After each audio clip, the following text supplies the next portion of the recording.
Hey, Boomer. Hey, good morning. How's it going on this winning Monday? Well, we're here after a win, so I mean maybe a little rain outside, but other than that, it looks sunny here at Gillette Stadium. You know what? I'll tell you what. 2 out of the last 3, they've won. Yesterday was an absolute beatdown of a rookie quarterback. I actually felt sorry for Caleb Williams. Looked like he had no idea what he was doing. Couldn't handle the weather. Couldn't handle the blitz. And I have to say, if you ask me, the Patriots played to the weaknesses of the Bears, and the Bears never, ever had an answer. And that shows you that there is a difference in coaching in this league. It may be slight, but when you're in the midst of a bad game, like the Bears were yesterday, and not do anything about it, not adjust, not help the quarterback out in any way, and actually have his ass getting kicked, I wonder if those coaches are going to be around there very much longer after the season is over. Well, speaking of rookie quarterbacks, we found out during the game that Drake Maye asked this week to address the team, give a little rah-rah to the offense. You like that when you hear that about this guy? Yeah, I do. I mean, the same thing with Caleb Williams. He did the same thing earlier in the season. So, I mean, these guys are figuring out how to lead in the NFL. The one thing I would say is that you lead with your actions. And I've said this before to you guys. The one thing about Drake Maye that coming out of the combine, at least everybody really felt comfortable with, is that his preparation and his love of football was going to be paramount. While maybe some other guys in this draft and maybe in next year's draft are more worried about the trappings of the position and all the things that you get to enjoy because you are so popular and so good. Drake Maye seems to be the opposite of that. And I think that that is a good thing. I think that's growth. I would say that both players yesterday had their moments, but Drake had more of those moments. And the thing that I love more than anything, look, the Patriots season's not going anywhere. You should be putting him in every position you possibly can to see what he can handle, what he can't handle. And right now it seems like he can handle most of it. But I like the end of the first half. I mean, like they went for points. And that was a good thing. I mean, like, why wouldn't you? And I would say that there seems to be a growing confidence in the building. Boomer, it did seem like while Drake is on the way up, Caleb looked frustrated on the sideline. His body language looked off. When you look at the rookie quarterback class from this past season, who would you put at the top at this part of the season, and who's a big disappointment? Well, I think Jaden Daniels number one. Now, I will say that Caleb Williams can do this. He had a 3-game winning streak prior to this 3-game losing streak, and he's hit maybe a little bit of the proverbial rookie wall.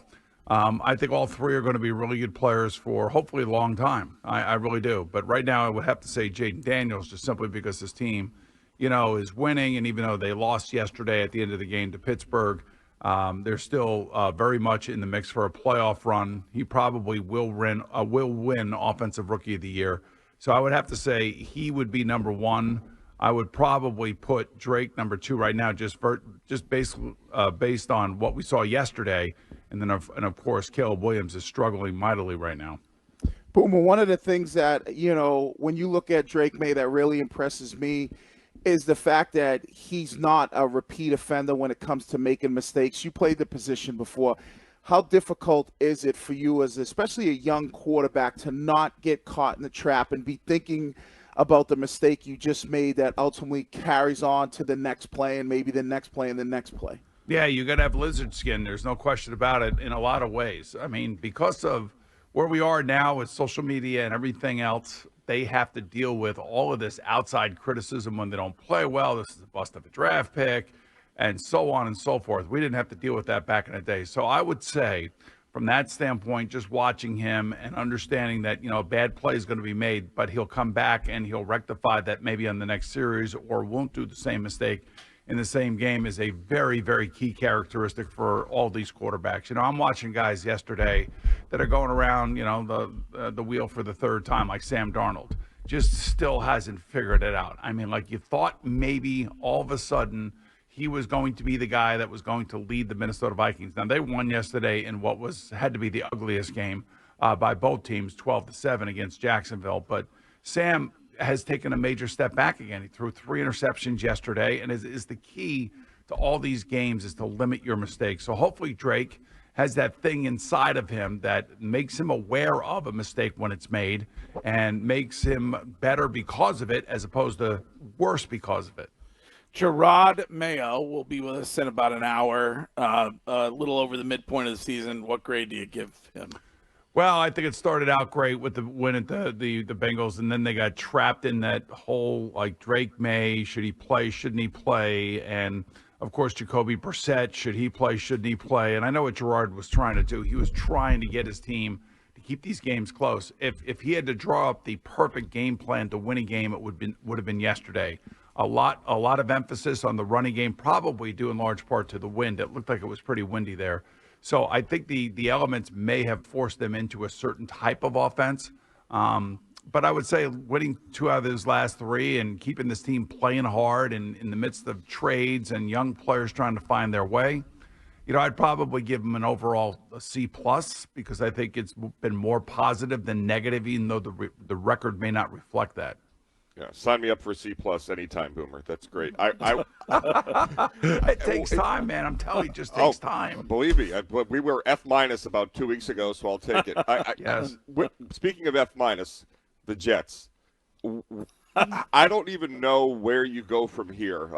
What's the next step to figuring out if and what the future is with the Jets, and is there any chance Aaron Rodgers is back again next year under center? I would say that's 50-50. I know a new coach is going to be coming in. Whether or not they bring in a new general manager, that's a whole other story. The interesting thing at the beginning of the year, if you would have sat down Joe Douglas, the GM, Robert Saleh, the head coach, and Aaron Rodgers, the quarterback, they all would have told you the same thing, that the determining factor for them to all be together next year would have been winning. And they're doing anything but that. And I got to tell you, watching the game yesterday, I swear to God, it reminded me of my 95 Jets. We were horrific, but we didn't spend any money on anybody. We had a terrible roster. We were in the midst of rebuilding, and ultimately Bill Parcells left New England to rebuild the rest of what was torn down after I left. But this team is the unmitigated disaster right now. And they fired their coach 4 weeks ago. They're 1-4, I believe, with their new interim coach, Jeff Albrecht, who looks like he's in way over his head. And I think if I had to really guess, I feel like after what Russell Wilson said yesterday, I don't know if you guys heard this. So they pick up Smith, from the wide receiver from the Jets, in a trade right before this week's game against Washington. And Russell Wilson was saying just how happy he was to be in Pittsburgh. That tells me that the life has been sucked out of the franchise down here in New York. And it must be because of one person, and that has to be Aaron Rodgers. It has to be. He is the most significant figure that this team has had, maybe in its history, since Joe Namath. And the life has been sucked out of the franchise. So I put most of the blame, I would think, at his feet. And it's unfortunate that he's going to have to deal with a lot of criticism. And I think the McAfee, show every week is really going to fall on deaf ears when it comes to Jet fans now. When we all caught up with Mac Jones yesterday, he was doing what he was doing when we last saw him, and throwing costly interceptions. What's the future? Disaster. What a disaster. I mean, at the end of that game, yes, it was a disaster. I mean, I couldn't believe that they had so many turnovers in such a short period of time. Doug Peterson did not want to answer any questions about that with the media. Said we wouldn't understand. Is the future bright anywhere for my guy Mac Jones, or is that over? I don't know. I was thinking about this seriously. There are 2 teams here in New York that are going to need new quarterbacks next year, and the question is, who are those quarterbacks going to be? I would say that the draft class, as we sit here right now, looks very, very thin. Does not look like there's many game changers at the quarterback position that can really get you excited. So that means they're going to start over, most likely with a new coach at the Jets. I don't know about the Giants. I still like Brian Daboll, but they're going to have a new quarterback as well. I mean, Daniel Jones just can't. There's something that's blocking Daniel Jones from understanding and seeing the field. And he's really in a really bad spot as a quarterback. He has lost all of his confidence. The team has lost confidence in him, and he is in quarterback hell, where he is just so locked up mentally that it's impossible to win games with him. So this is just a absolute S show, if you know what I mean, down here with New York football, and it's only going to get uglier as the season goes on. Just one, Boomer. It's probably a weekly question at this point, but any scuttlebutt on Belichick's return? Are you hearing any teams have the inside track or where he would like to be if he returns next season? I haven't heard any. I haven't heard one word. The one thing I can tell you is that when you do watch him, listen to who he criticizes, because it's unlikely that the team that he is criticizing is the team that he is looking at going to. I would think he hasn't said much about the Cowboys. Doesn't seem to, in any way, shape, or form insult Jerry Jones or Mike McCarthy. He hasn't said much about the Jaguars, but then again, nobody else does either. I would say it's got to, there's at least 5 teams that are going to be looking for new coaches, and the Bears may be one of those teams. I could actually see, I could either see him or Mike Vrabel standing on the sideline for the Bears next year as the head coach. Boom, and that's kind of where I was going with this, and I'm glad you bring that up. And I did see the Russell Wilson talking about the Mike Williams situation. Yeah, Mike Williams. I said Smith. I'm sorry, Mike Williams. Right. When you see the culture of these organizations, whether it be the Chicago Bears that probably going to have the same situation with another quarterback. You think of Jacksonville. You just brought up Dallas. What about a team, and this is your team, a team like Cincinnati, where you have the talent, and maybe there's been some roadblocks there, or even a team like Miami. What do you see of like potential teams opening up that we might not be thinking about right now, but could potentially just be landing spots for Bill Belichick or just a new head coach in general?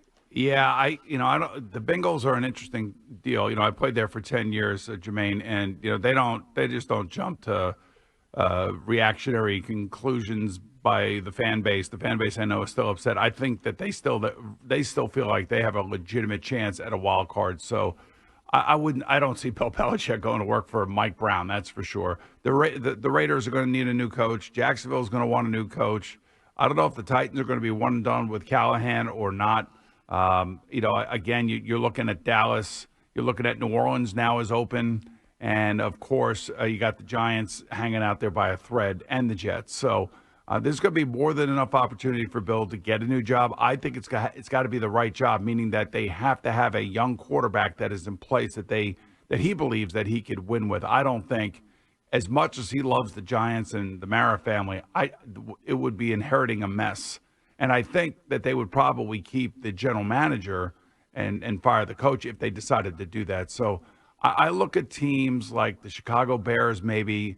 I hate to say Jacksonville, but I would say Jacksonville. Maybe there's something there with Trevor Lawrence. I don't see the Raiders. I just don't see that happening. So I think you're pretty limited here. But I think for the most part, there are 2 teams that have pretty decent quarterbacks that maybe you could turn those franchises around in about a year. Boomer, the Niners get a win, but that scuffle on the sideline, Debo, I know, apologizing for it after, but what do you think that does to a team if they've got stuff like that going on mid-game on the sideline? Yeah, I hate that, man. I hope that Kyle Shanahan nips this thing in the bud because, when you start pointing fingers and things are going wrong, and I love the fact that that the long snapper is stepping up to Debo Samuel of all people, saying, hey, get your hand on my kicker's face. I kind of love the reaction from the long snapper, but that's an issue with a lot of players around the league. They all think it's somebody else's fault as opposed to thinking about their own importance on the team. And Debo's missed a number of games because he's been hurt. He got a huge contract, and acting that way is absolutely the worst possible situation that you can have on a sideline.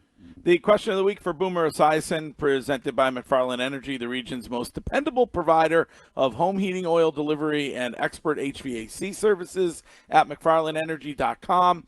Roger Goodell seemed to indicate yesterday that there would be a 2025 game played in Dublin, Ireland.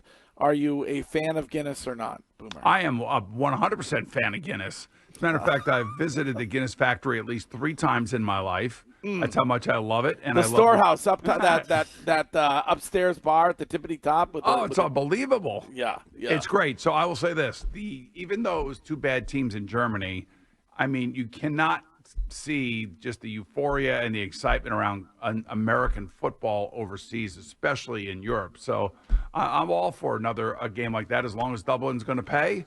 And the players are going to make more money and the owners are going to make more money. Why wouldn't we be for that? I would think the Patriots would be a prime target when it comes to that game, right? Because Absolutely. of the back and forth, Ireland-Boston connection. Oh, it'd be great. I think it would be great. Send the Patriots. I'm trying to think who they'll send over there. Jaguars.